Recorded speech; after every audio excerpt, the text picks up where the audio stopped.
So I want to talk a little bit about grading because the grading for my WRA 101 course may be a little different than what you've experienced in the past.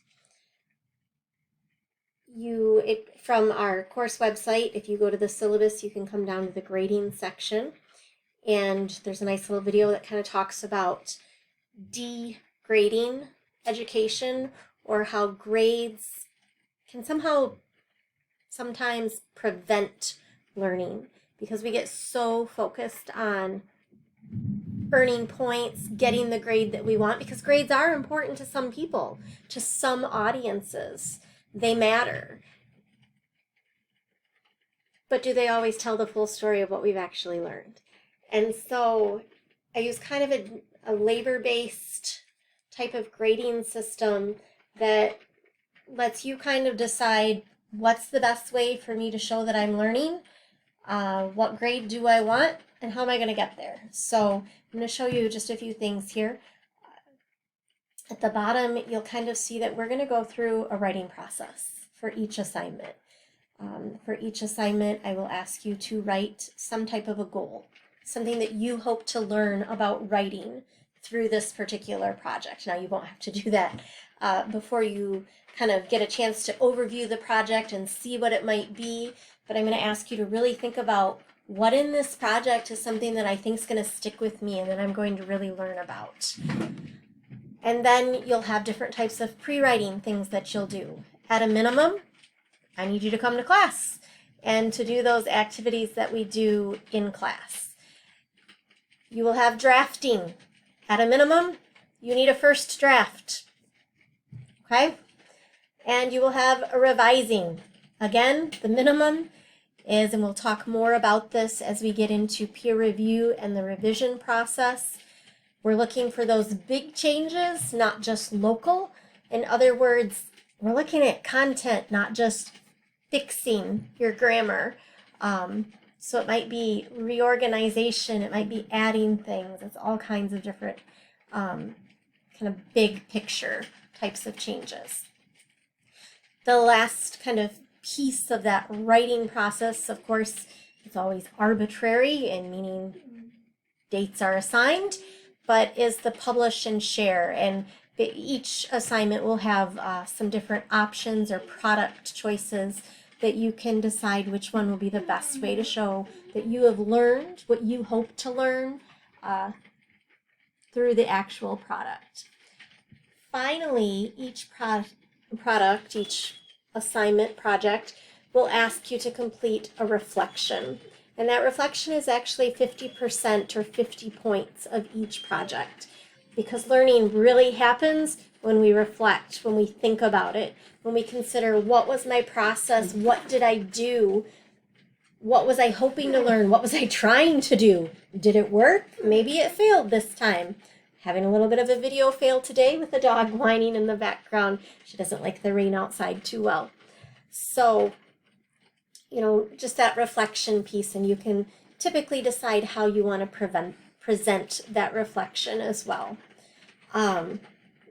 This kind of chart below shows the rubric, the grading, more or less, for how these activities align with those course learning goals of purpose, process, and culture. So purpose, setting those goals, that's up to 10 points for each project. Process is up to 40 points for each project, and culture is 50 points. 100 points for each project, 5 projects, so that's 500 points.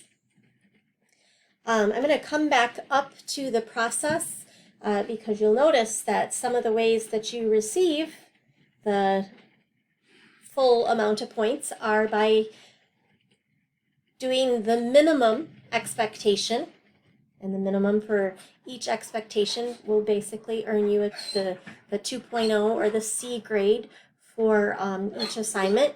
But as you add additional choices, then you can also increase your grade. Those choices do not really vary a whole lot, but they are listed here. And then they are explained further under resources. I'm going to click on that now, and under WRA 101. And then there's kind of a little short explanation of each type of activity choice and what it entails. They're not meant to be huge tasks, but they are meant to be ways for you to further practice the writing process, to further get used to writing, to build that stamina. So there are things that you can choose from. I only ask usually that you choose one from each category. So you do not have to do all of these things. You need to do one goal, lots of different ways to write your goal. You need to do the minimum.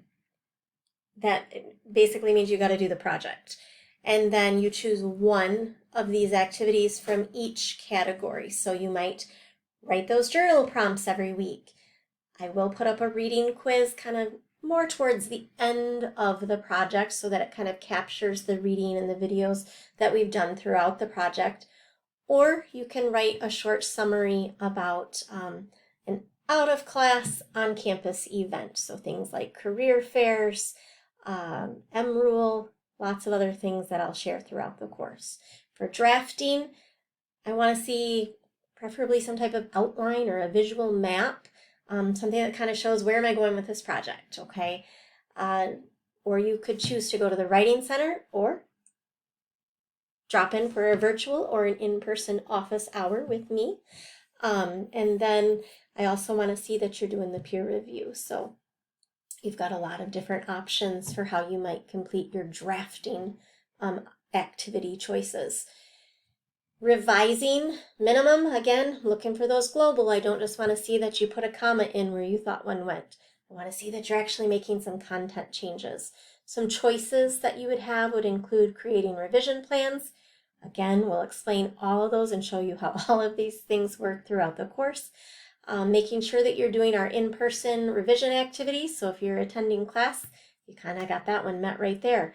And then once for each project, I will hold, since students often want some grammar lessons, we'll have a little bit of grammar workshops. Those will be kind of recorded. You can watch those and then practice them if you'd like to, but they are totally a choice. They are not required. Then your publishing sharing is, of course, you have to do the final product. Like you have to have the final product. You need to do that. And then your choice for that is kind of figuring out when it's best for you to turn it in. So we have some kind of flexible deadlines. I'm going to go over those here in just a moment. Your reflection, again, you typically, they're just the final product, the final reflection, which is the final project, excuse me, for the course is written for everyone, but throughout the rest, you can kind of choose whether it's going to be written, audio, video, or a visual type of reflection, and those things are further explained on the assignment descriptions. So I told you that I would also talk about our due dates just a little bit here, because again, that's something that might be a little bit different than other courses. I'm going to come down to the bottom of the screen. Oh, not going to come down, sorry. I'm just going to use my syllabus and go to Course Essentials. This is our tentative schedule, but there's also the due dates. So this chart kind of it's also listed on each course, or excuse me, assignment description with that particular list of due dates for that particular project. But here's when I need things turned in, okay? So if you're going to do an outline or a map, here's when I need you to turn that in so that I can give you a little bit of feedback. Your first drafts. This one's a little non-negotiable because you need to put it in Eli review, and peer review means that your classmates are going to be looking at it and reviewing it. So they need to have your materials and have time to get that review back to you. So here's when those are due, and here's when you have to complete those peer reviews. Again, those are a little non-negotiable because if you are assigned a classmate's essay or project to look over, they need your feedback so that they can use it to do their revisions. Here's where the flexibility kind of comes in. These are your final product and your reflection for that product. You turn both in at the same time. So I have a recommended due date. This is when I'd love to see them. That way I can guarantee that I can get some feedback and your grades back to you, hopefully within about a week. So this is your first deadline to shoot for, okay?